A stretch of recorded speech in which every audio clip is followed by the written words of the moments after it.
Live from Global British Columbia, the News Hour. Good evening. We begin tonight with some ominous news about home ownership in this province. Mortgage rates are going up, and so too are foreclosures. On the Lower Mainland alone, foreclosures are now running about double the rate of just 2 years ago. And while the number of people forfeiting their homes does not begin to compare with the number in the United States, it is a concern. Part of the problem being the real estate market itself. With sales in a slump, people who find themselves overextended are having a tough time unloading their homes before the bank comes calling. What do I do all day? I look at court orders. There's one.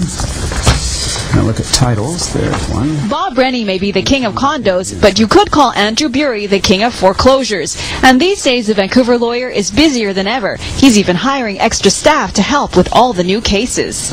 I would say that mortgage foreclosures today are easily 50% more than they were a year ago. Certainly in the last 3-4 months since February, March, in my own practice, I've seen a very marked increase in number of defaults. This was the house, yeah. This was the property, and we went in. Cap Harodi is seeing the same sort of increase. The expert in real estate investment specializes in foreclosures, but he also tries to help homeowners who have run into trouble. I get in the realm of about 4 calls per week. Harodi says he has seen foreclosure listings double in the last couple of years. If you don't pay your mortgage, you can go into foreclosure. If you don't pay your property taxes, you can be put into foreclosure. If you don't pay your insurance, property insurance, you can be put into foreclosure. And the other main one we see is strata or maintenance fees or condo fees.